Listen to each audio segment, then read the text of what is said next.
A palavra do Senhor nos fala aqui em Marcos capítulo 10, versículo 51, que diz: E Jesus falando disse-lhe: Que queres que eu te faça? E o cego lhe disse: Mestre, que eu tenha vista. Aqui no livro de Marcos capítulo 10, do 1 ao 52, narra vários acontecimentos, vários fatos, que Jesus estava além do Jordão e a multidão outra vez se reunia em torno dele. E Jesus pregando a palavra de Deus, no meio dessa multidão, o Senhor Jesus fez sinais e prodígios, o Senhor Jesus anunciou a sua palavra, o Senhor Jesus fez vários sinais ali para aquele povo. Mas no meio dessa multidão encontrava também os fariseus. E diz a palavra do Senhor que, aproximando dele os fariseus, perguntaram-lhe, tentando: É lícito o homem repudiar sua mulher? E Jesus respondendo: O que disse Moisés?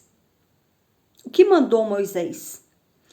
E eles disseram: Moisés permitiu escrever carta de divórcio e repudiar. E Jesus respondendo, disse: Pela dureza dos vossos corações deixou ele escrito esse mandamento. Pela dureza do coração do homem, Moisés foi obrigado a escrever ditar esse edito, essa carta de divórcio. Por que Moisés fez isso? Moisés fez isso porque naquele tempo estava acontecendo muitos crimes, estava acontecendo muitas tragédias familiares, estava acontecendo muita morte, os homens agredindo as mulheres, matando, fazendo coisas horríveis com as suas mulheres, para se livrarem delas. Eram homens malignos.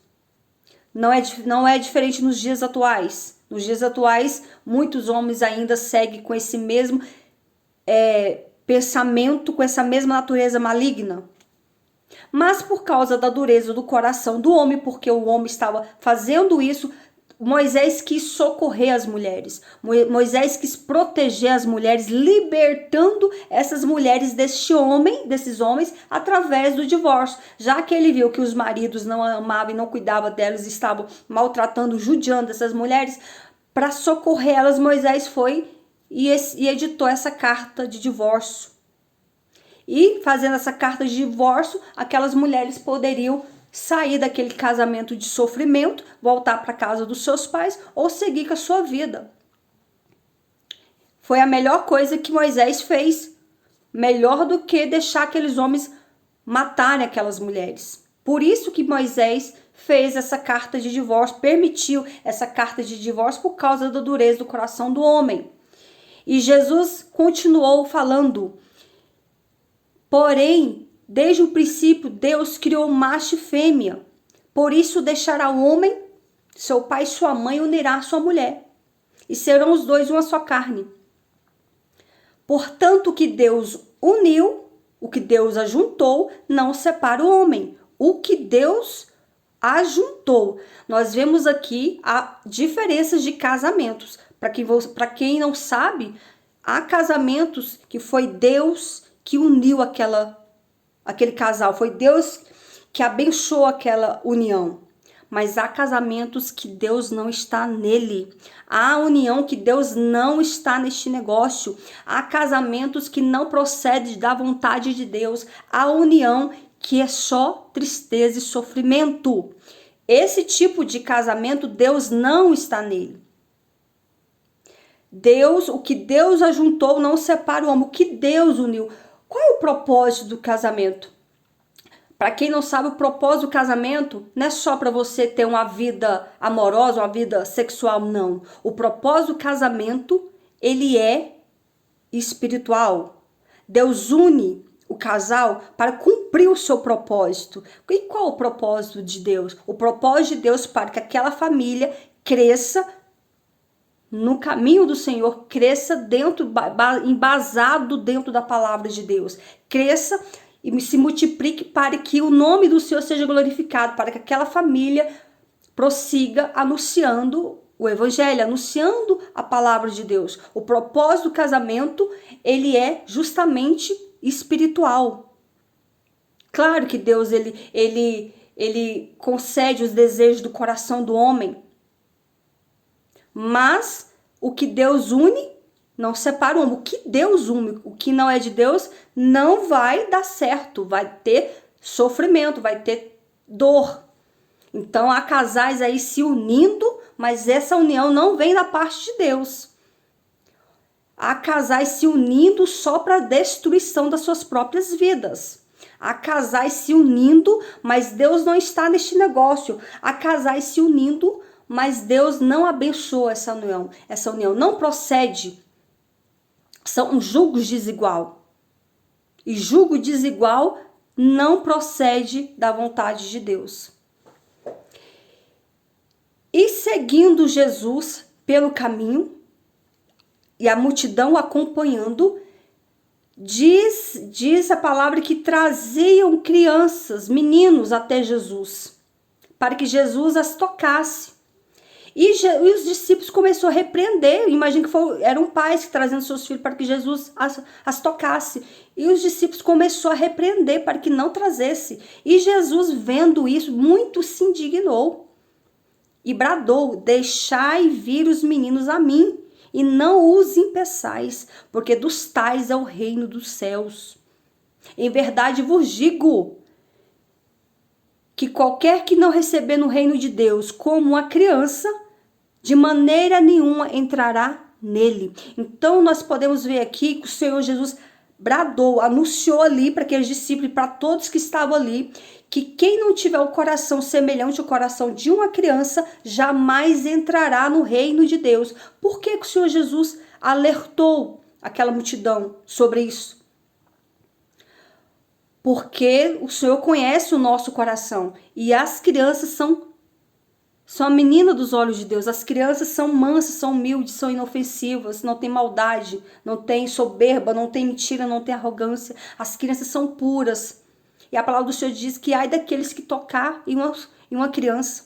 Porque quem toca em uma criança para fazer mal a ela, está tocando o próprio Deus. Porque essas crianças, dos tais é o reino dos céus. Então Jesus, ele falou: quer entrar no meu reino, seja semelhante a essa criança. Quer estar comigo nas bordas nas bordas do cordeiro, quer estar comigo, seja semelhante a uma criança. E diz a palavra do Senhor que Jesus começou a abraçar essas crianças e abençoou essas crianças. E seguindo Jesus pelo caminho, encontrou um homem que se prostrou diante do Senhor. Ele se ajoelhou diante de Jesus e disse: bom mestre, que farei para herdar a vida eterna? E Jesus respondendo: por que me chamas bom? Ninguém é bom senão um que é Deus. Tu sabes os mandamentos? Não adulterarás, não matarás, não furtarás, não roubarás, não dirás falso testemunho, honra teu pai e tua mãe. E aquele rapaz respondeu: mestre, tudo isso tenho guardado desde a minha infância. E Jesus, olhando para ele, o amou. A palavra do Senhor diz que Jesus amou aquele rapaz, aquele jovem. Mas Jesus disse àquele rapaz: ainda te falta uma coisa. Vai e vende tudo que tens e dá aos pobres.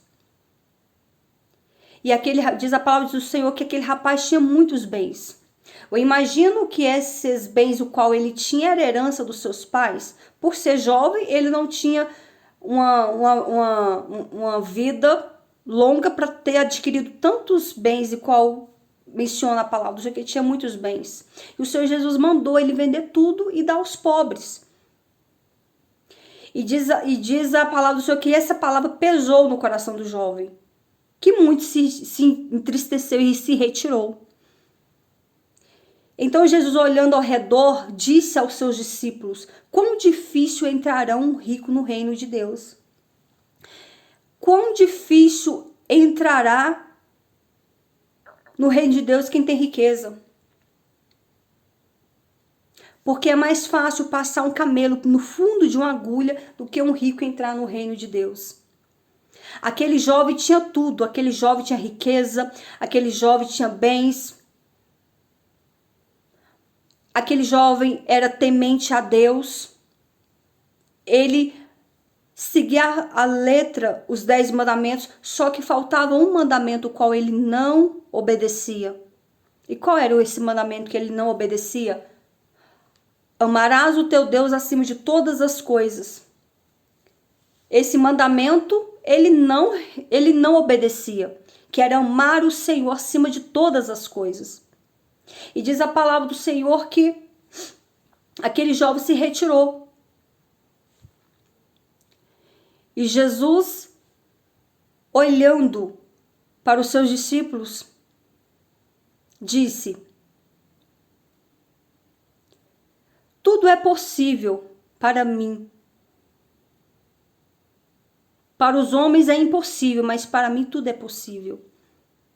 Ele quis dizer o seguinte, que a partir do momento que nós nos colocamos, nos entregamos a nossa vida, o nosso ser, o nosso coração, toda a nossa vida a Cristo, todas as coisas são possíveis. Mediante a nossa fé, mediante a nossa fidelidade e sinceridade diante de Deus. A partir do momento que nós entregamos a nossa vida a Cristo, tudo é possível aquele que crê. Tudo é possível. Mesmo nós não entendemos, mesmo nós não acreditando que algo vai acontecer. Mas por várias situações, mas o Senhor olha e nos pergunta. E nos fala, tudo é possível aquele que crê. E diz a palavra do Senhor que Jesus continuou andando pelo caminho, seguindo pelo caminho, falando por parábolas, anunciando o reino de Cristo, anunciando o reino de Deus.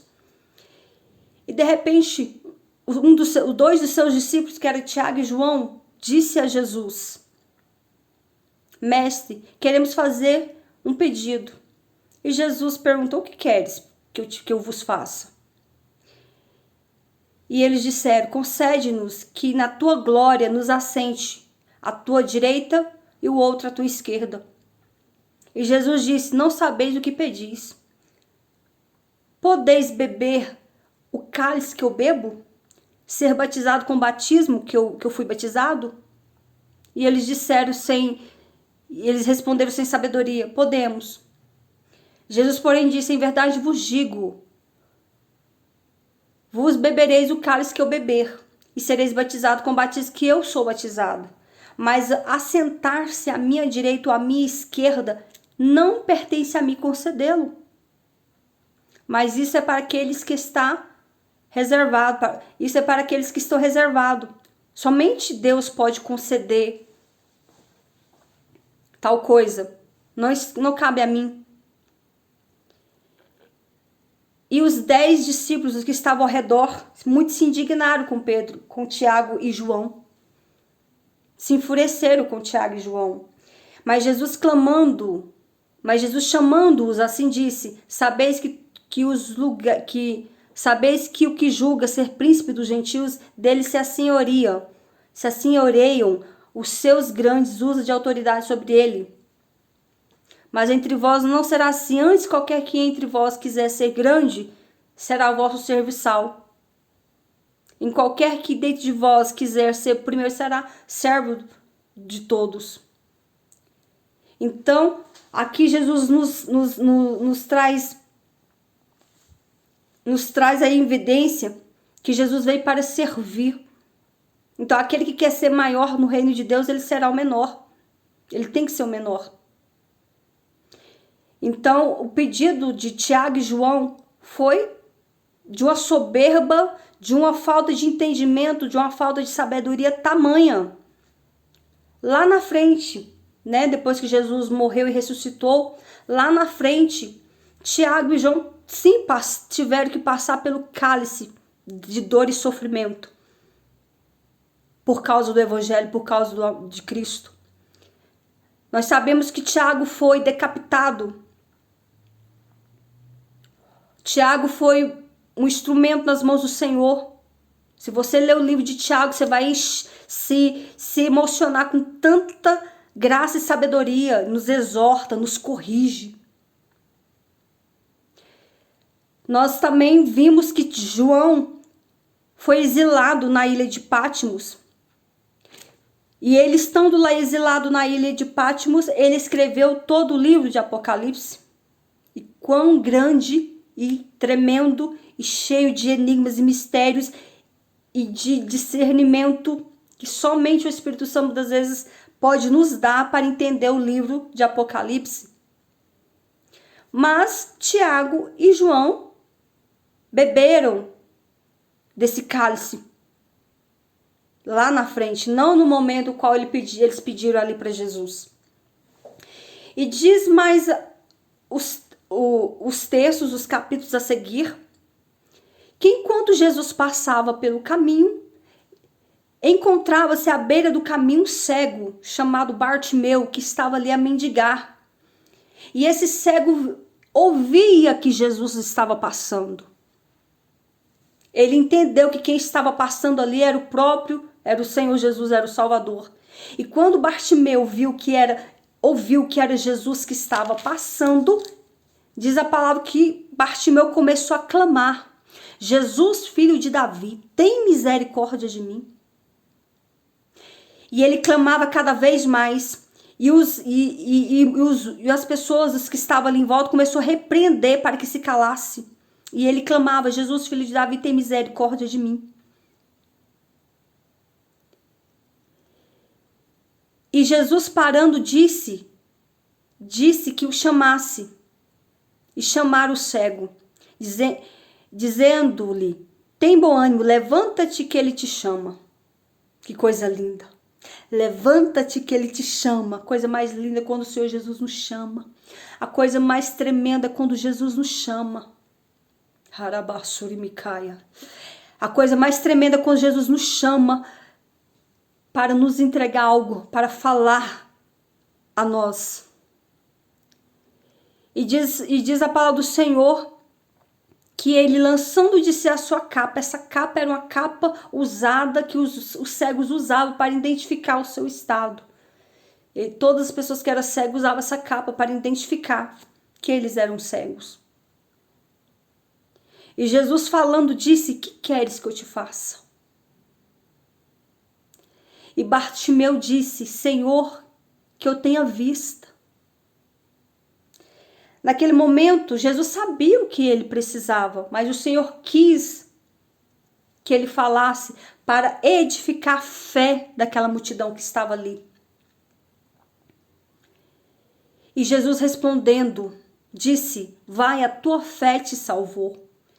E logo viu e seguiu Jesus pelo caminho. A partir do momento que Bartimeu começou a enxergar, eu imagino que Bartimeu se prostrou ali diante de Jesus. E foi uma graça muito grande. Imagino que todos ali glorificavam o nome do Senhor. E ele continuou seguindo Jesus pelo caminho. Aqui nós podemos ver quatro textos, histórias que nos edifica, que nos ensina sobre o divórcio. Sobre o divórcio, o Senhor nos alerta que por causa da dureza do homem foi permitido, Moisés permitiu a carta de divórcio. Mas o que Deus une não separa o homem. O que Deus une, não que o homem e a mulher estão se unindo. Há casamentos que vêm da parte de Deus, mas há casamentos que não vêm de Deus. As crianças dos tais é o reino de Deus. Então nós temos que ter o coração segundo o coração de uma criança, tão humilde quanto a criança é, para que nós possamos alcançar o reino de Deus, ser salvos. O jovem rico seguia todos os mandamentos, porém tinha um mandamento que ele não obedecia, que era amar a Deus acima de todas as coisas. E ao teu próximo como a ti mesmo. Ele só amava os seus bens. Por isso não recebeu a sua vitória naquele momento. E o pedido que Tiago e João fez ao Senhor Jesus mostra o quanto nós temos que ser diferentes. Mostra o quanto nós temos que ser mansos e humildes. Mostra o quanto nós precisamos servir. Nós temos que servir o nosso próximo. Se todas as pessoas entendessem isso, que a palavra do Senhor nos diz que é melhor Melhor é dar do que receber. É melhor ajudar do que ser ajudado. Entenda isso. Se todas as pessoas que fossem ricas ajudassem uma pessoa pobre, ele seria muito mais abençoado. Mas infelizmente a ganância por ter muito cega o entendimento e a visão e não tem coragem de ajudar ninguém. E o Senhor Jesus nos ensina que nós temos que amar a Deus acima de todas as coisas e ao nosso próximo como a nós mesmos. E o cego Bartimeu nos ensina que mesmo não ouvindo, mesmo você clamando uma vez e não sendo atendido, continue a clamar, continue a buscar, continue a orar, continue a consagrar sua vida, continue indo à igreja, continue orando, continue santificando a tua vida, continua nos pés da cruz, continua buscando a Cristo, que o teu milagre vai chegar, que o teu milagre vai acontecer. Que a partir do momento que o cego clamou, o Senhor o atendeu, deu cura, deu visão, mudou a história de Bartimeu. E Ele quer mudar a tua história. Receba essa palavra da parte de nosso Senhor e Salvador Jesus Cristo nessa noite. Que o Senhor Jesus possa conceder o teu milagre. Que o Senhor Jesus possa conceder a tua vitória. Receba esta palavra em nome de Jesus.